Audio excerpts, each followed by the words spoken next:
Chapter 16. The Ruined City. The man was tall.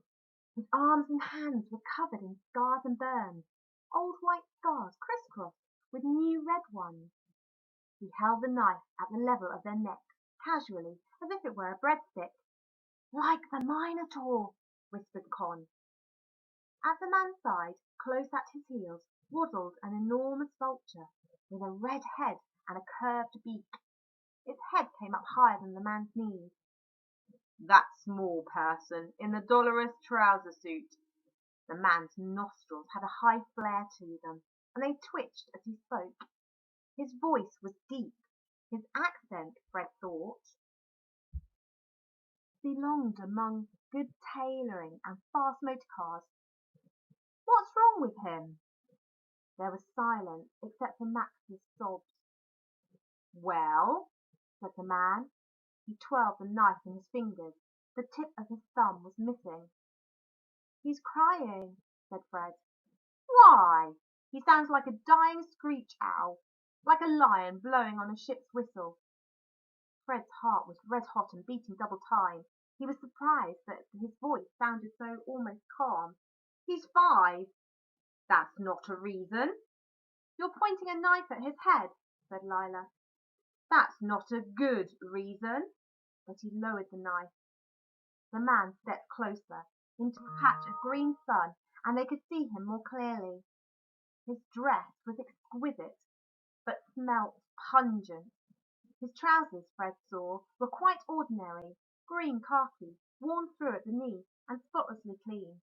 But that, along with a white shirt, torn off at the elbow and patched with coconut fibre, was the only thing about him that was normal. His shoes were made from what looked like alligator skin, with very thin vines for shoelaces. A jacket sewn neatly from black furs hung over his shoulders. The buttons were caiman teeth. He wore leather cuffs on each wrist and a signet ring on his little finger. From a distance, he might have been on his way to a country house party. Up close, he looked as though he had reconstructed a prime minister from once living things. Con swallowed. She spoke in a whisper. "Is it just me? Or does he look like the kind of person who won't definitely not kill you?" Her eyes were stretched open, and her skin was taut over the bones of her face. Fred's entire body had gone rigid, spine and shoulders and knees frozen, but he managed to nod his head half a centimetre. He spoke out of the corner of his mouth. "Not just you." The man took another step towards them.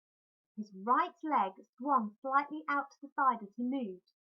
Fred noticed for the first time that his right foot was strapped with 3 slim, highly polished pieces of wood. Despite the limp and the scars and the stubble, the animal Fred thought of was a panther. Something was strong, with strong jaws and sharp manners. "Who are you?" said the man. None of the children answered. They looked at each other. Nobody wanted to be the first to speak. "How did you get here?" asked the man impatiently.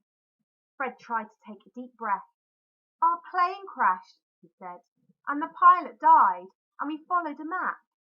He put his hands in his pockets, attempting to look nonchalant while trying to find something he could fight with if he needed to. He could feel only a handful of squashed acai berries, which would not be very deadly in a battle. "Show me." Fred handed him the scrap of bark, fumbling in his back pocket, his fingers suddenly uncooperative and clumsy. The man glanced at it.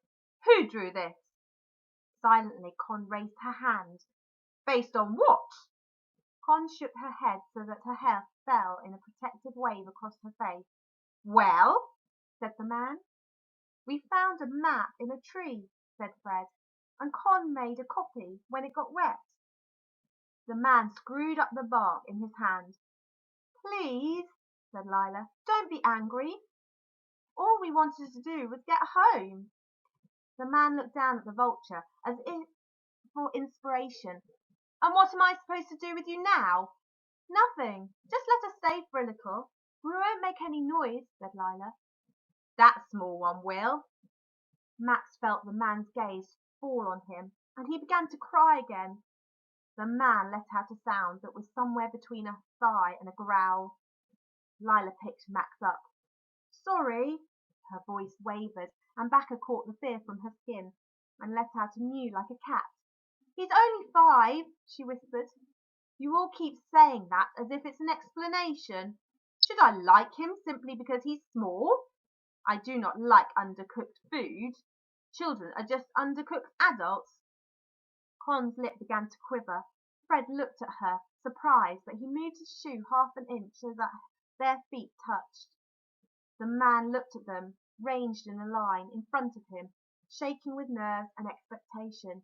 He sighed. Are you thirsty? He asked. Yes, said Fred. Very, said Lila. Very, very, said Max. He sniffed tearfully and wiped a great wedge of snot on his wrist. Wait here. He glared at Max. Don't touch the vulture. He bites when he's anxious, and it takes very little to make him anxious. Vultures have nervous souls. The man strode across the great stone courtyard. He stopped at a tree trunk, a stump of wood as wide as a well, and lifted a slab of stone off its top. Fred shielded his eyes and stared. The tree trunk had been hollowed out and was full of water. The man dipped a large green bowl into the water and stomped back to them. Here! He thrust the bowl at Fred. The ring on the man's finger wasn't gold. Fred saw it was bone, coated in flakes of iridescent snake scales. Fred looked at the bowl in his hand. It was made from an explorer's pith helmet. The brim of the hat bent into a lip. Fred sniffed it. The man raised his eyebrows. I assure you it's perfectly clean, he said. Fred took a gulp. Thankfully, it didn't taste of hair, only a little of wood, birds, and the rainforest. He drank deeply and passed it to Lila, who handed it to Max, who dunked his whole head in the hat. The man waited until all 4 had drunk.